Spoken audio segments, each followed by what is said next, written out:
ಇವತ್ತು ತಮಿಳು ಗ್ರಂಥವಾದ ತಿರುಮಂದಿರಂ ತಿರುಮೂಲರವರು ರಚಿಸಿದ್ದು. ಅದರಲ್ಲಿ ಕೆಲವು ಪದ್ಯಗಳನ್ನು ಕನ್ನಡ ಅನುವಾದ ಮಾಡಿ ನೋಡೋಣ.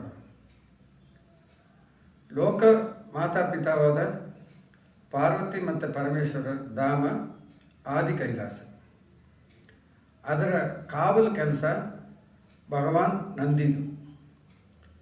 ಈ ನಂದಿಯವರಿಗೆ ಹಲವಾರು ಶಿಷ್ಯರಿದ್ದಾರೆ. ಅದರಲ್ಲಿ ಒಬ್ಬರು ತಿರುಮೂಲರು, ಬಹಳ ನಿಷ್ಠಾವಂತ ಶಿವಯೋಗಿ ಅವರು. ದಿನ ಶಿವಸೇವೆಯಲ್ಲೇ ತೊಡಗಿರೋರು. ಒಂದು ಸರಿ ಏನಾಯಿತು, ಅವರಿಗೆ ಒಂದು ಆಸೆ ಬಂತು. ಏನಪ್ಪ ಅಂದರೆ ಭೂಮಿಗೆ ಬಂದು ಇಲ್ಲಿ ಇರುವಂಥ ಶಿವಾಲಯಗಳನ್ನೆಲ್ಲ ನೋಡಬೇಕು ಅಂತ. ಆದಿ ಕೈಲಾಸದಲ್ಲಿ ಒಂದು ನಿಯಮ ಇದೆ, ಅಲ್ಲಿ ಯಾರು ಆಸೆ ಇಟ್ಕೊಳ್ಳೋಕೂಡದು. ಯಾವಾಗ ಇವ್ರಿಗೆ ಆಸೆ ಬಂತು, ಪರಮಶಿವ ಅವನು ಭೂಮಿಗೆ ಕಳಿಸ್ಬಿಡ್ತಾರೆ. ಇವರು ಭೂಮಿಗೆ ಬಂದರು, ಎಲ್ಲ ಶಿವಾಲಯಗಳನ್ನು ದರ್ಶನ ಮಾಡಿದ್ರು. ಅದರ ಜೊತೆಗೆ 3000 ಪದ್ಯಗಳಿರುವಂಥ ಒಂದು ತಮಿಳು ಗ್ರಂಥವನ್ನು ರಚಿಸಿದರು. ಅದಕ್ಕೆ ಹೆಸರು ತಿರುಮಂದಿರಂ ಅಂತ ಹೇಳಿ. ತಿರು ಅಂದರೆ ಅದಕ್ಕೆ ಹಲವಾರು ಅರ್ಥಗಳಿದೆ.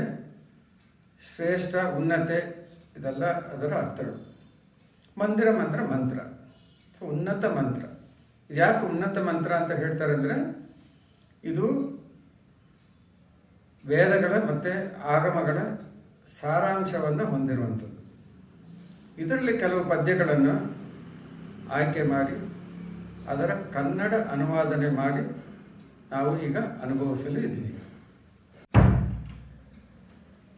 ಈ ಪದ್ಯದಲ್ಲಿ ಪ್ರೀತಿ ಮತ್ತು ಶಿವನು ಅವಿಭಾಜ್ಯ ಅಂತ ಹೇಳ್ತಾರೆ.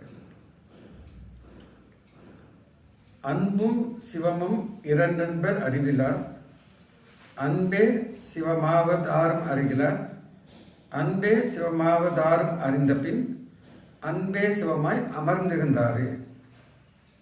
ಇದರ ಕನ್ನಡ ಅನುವಾದ: ಪ್ರೀತಿ ಪರಮಶಿವ ಎರಡೆಂಬರು ಬಡವರು, ಪ್ರೀತಿಯೇ ಶಿವನೆಂದು ತಿಳಿಯದೇ ಇರುವರು, ಪ್ರೀತಿಯೇ ಶಿವನೆಂದು ಅರಿತ ಆ ಕ್ಷಣ ಪ್ರೀತಿ ಸ್ವರಿಸುವ ಶಿವನಾಗಿ ನಿಲ್ಲುವರು.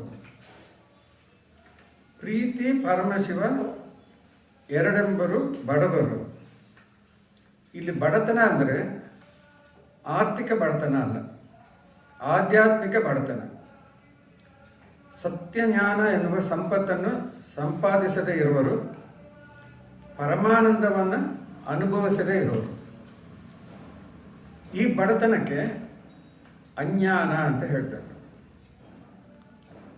ಈ ಅಜ್ಞಾನಿಗಳು ಶಿವನನ್ನು ಒಂದು ದೇವರಾಗಿ, ಪ್ರೀತಿಯನ್ನು ಒಂದು ಭಾವನೆಯಾಗಿ ಎರಡಾಗಿ ನೋಡುವರು. ಅದಕ್ಕೆ ಪ್ರೀತಿ ಪರಮಶಿವ ಎರಡೆಂಬರು ಬಡವರು. ಪ್ರೀತಿಯೇ ಶಿವನೆಂದು ತಿಳಿಯದೇ ಇರುವರು. ಪ್ರೀತಿ ಮತ್ತು ಪರಮಶಿವ ಪರಸ್ಪರ ಬೇರಿಲ್ಲ ಎನ್ನುವ ಸತ್ಯ ಇವರಿಗೆ ಗೊತ್ತಿಲ್ಲ. ಪ್ರೀತಿ ಸ್ವರೂಪ ದೇವರ ಅನುಗ್ರಹ, ಆನಂದ ಸ್ವರೂಪ ಶಿವನು ಎರಡು ಒಂದೇ. ಈಗ ಮಾಣಿಕ್ಯ ಇದೆ, ಅದರ ಕಾಂತಿ ಇದೆ. ಮಾಣಿಕ್ಯ ಕಾಂತಿಯ ಸ್ವರೂಪ, ಕಾಂತಿ ಮಾಣಿಕ್ಯದ ಸ್ವಭಾವ. ಅದೇ ಥರ ಶಿವನು ಪ್ರೀತಿಯ ಸ್ವರೂಪ, ಪ್ರೀತಿ ಶಿವನ ಸ್ವಭಾವ.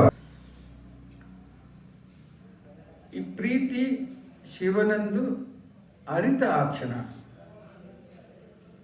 ಶಿವನ ಅನುಗ್ರಹದಿಂದ ಸಮಯ ಕೂಡಿ ಬಂದಾಗ, ಪ್ರೀತಿ ಪರಮಶಿವ ಎರಡು ಒಂದೇ ಅನ್ನುವ ಅದ್ವೈತ ಭಾವನೆ ಬಂದಾಗ, ಅಂಥ ಜ್ಞಾನೋದಯ ಆದಾಗ, ಆ ಕ್ಷಣದಿಂದ ಪ್ರೀತಿ ಸ್ವರಿಸುವ ಶಿವನಾಗಿ ನಿಲ್ಲುವರು. ಆ ಕ್ಷಣದಿಂದ ಅವರ ಪ್ರತಿಯೊಂದು ಭಾವನೆ, ಪ್ರತಿಯೊಂದು ಕ್ರಿಯೆಗಳು, ಅವರ ಅಸ್ತಿತ್ವ ಸಂಪೂರ್ಣವಾಗಿ ಪ್ರೇಮಮಯವಾಗಿ ಅವರು ಶಿವ ಸ್ವರೂಪವನ್ನು ಪಡೆಯುವರು. ಅವರ ಕಣಕಣಗಳಲ್ಲಿ ಪ್ರೀತಿಯೇ ಹೊರಹೊಮ್ಮುತ್ತೆ.